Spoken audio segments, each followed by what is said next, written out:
Hello Internet, Corey the Great here. Now, I wanted to do something a little kind of sort of different this time around. I'm going to be talking about the three console giants, which are Nintendo, Sony, and Microsoft, and just going to give you a little bit of a history lesson concerning these three giants. And after that, I'm going to be covering Valve, which, Steam is about the closest thing there is to Xbox Live or PSN on the PC. So, I'm just going to go ahead and get started with the oldest and the company that has the most storied history of the three, Nintendo. Now, after the big video game crash of 1983, there had to be a savior for the video game industry, and the crash, of course, was caused by the E.T. the Extraterrestrial on the Atari 2600.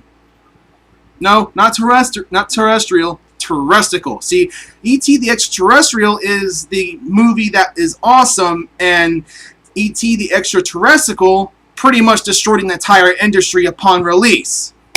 Now, that's where Nintendo comes in. Nintendo came in, they plunged the video game industry out of the toilet, and I don't make that pun lightly because, Mario, he's the big cheese of the entire Nintendo lineup. And of course, Mario was one of the launch titles, and a bunch of other titles that were released on the console that made a name for the console, such as Zelda, Metroid, Mega Man, amongst many others, and also some other games like Duck Hunt, which came with a peripheral called the Nintendo Zapper, which is a little gun you can use to shoot things. I was never good at the game because apparently that damn dog is impervious to any kind of damage whatsoever. You were supposed to shoot the dog, right? Because that dog always pissed me off. And moving on. Okay, and now since we're talking about specific games, there are a couple of others I wanted to talk about. One, The Legend of Zelda. Talk about fucking classic beyond comparing to anything except for maybe Mario. Now, this game was the first console game to allow progression saving due to a battery inside the cartridge. Now, if we were to find a cartridge today, the battery would more than likely be dead because anyone that owned a copy of the game played the everlasting crap out of it, and can you blame them? The game is classic. But fortunately, you can download the game on the Wii U, I think, and the 3DS for very cheap, so it's not too hard to get a copy of that game digitally. And also, Super Mario Bros. 3. Now, the reveal for this game is still to this day very unique because this game was revealed in the movie called The Wizard. And if you don't know what The Wizard is, you can go ahead and look up reviews on YouTube and stuff. And then, I'm not going to talk about The Wizard here because there are so many other people that have talked about it. So, I'm going to go ahead and move on with this history lesson. Now, hold on. With Nintendo's insane success in the video game industry, competition was inevitable. That competition came in the form of Sega. Now, they released the Sega Master System, which to my knowledge didn't do very well. But then, they found success in the Sega Genesis. Now, the Sega Genesis at the time was well beyond Nintendo's capabilities. It had a better processor, better graphics, better everything.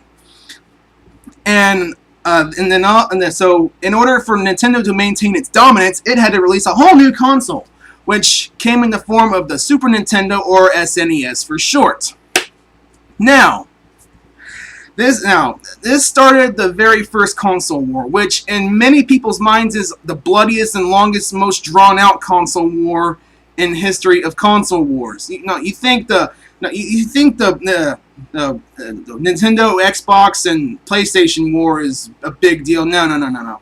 This was something else. Okay, yeah. People were massacred. People were beaten in the playgrounds. More nerds raped than you can possibly count.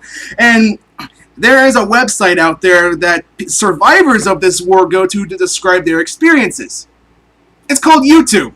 Yeah, there's so many veterans out on YouTube talking about their experiences. And yes, and even the marketing was fucking crazy for this too. I mean, one of the Sega's marketing ads was, "The Genesis does what Nintendo don't." Yes, it is completely stupid. Now, this inevitably comes to with comparisons of the two consoles. And in many people's minds, including my own, I'd say that Nintendo did swiftly win because overall it did have the technology on the Super Nintendo was better. And it also had a much better library of games like Zelda: A Link to the Past, Super Metroid, Super Mario World, Chrono Trigger, Final Fantasy IV, Final Fantasy VI, amongst many others. Once again, Nintendo consoles back then always had a wide array of awesome games to play. And all Sega really had was Sonic and a much more superior version of Mortal Kombat with blood instead of sweat because Sega doesn't want to screw around. Puss out. So that's something that Sega did better than Nintendo. Now we have to talk about handhelds for a second. So yeah, handheld is a video game console that you could play on the go. Now, Nintendo made the first one, the Game Boy. Love you, baby. Alright, now, the concept of this is you can play, like I say, play Nintendo games on the go, like Mario, Zelda, and all the other stuff. And at first, the Game Boy even came with a copy of the now legendary Tetris. Now, the Game Boy didn't really get a big name franchise until in 1998 or 1996, if you were one of those lucky bastards in Japan. Pokemon came around, and I'm not going to talk about Pokemon because I'm already talking about Pokemon in my other videos, and yes, maybe, just maybe, I will be getting to that. Maybe. Yeah. Now, Sega wasn't going to be outdone on this front. Oh no. They released the Sega Game Gear in order to compete with the Game Boy. It didn't really do that well. I mean, the library of games wasn't nearly as good as the library of games on the Game Boy, especially after Pokemon came into the picture and just completely dominated the handheld front. And they are still dominating the handheld front many, many years later. Many competitors have come around and fallen, like Nokia, what the fuck that thing was. It was a double as a phone and a game handheld, and nobody fucking bought it because where's the Pokemon, man? There's no Pokemon. No Pokemon, no sale. Now, and of course, Sony tried with the PSP, or as I like to call it, the POS, because that's exactly what it was. A piece of shit with like 4 hours battery life and a crappy little nub that just keeps slipping off, and got mad and just... And somebody stole my PSP, you know, but you know what? Joke's on them. The battery fucking died out years ago. So, yeah, whoever the thief is, I just want to say, you got a broken PSP, and I don't. Yes, that was fun. I do love to be all happy and shit.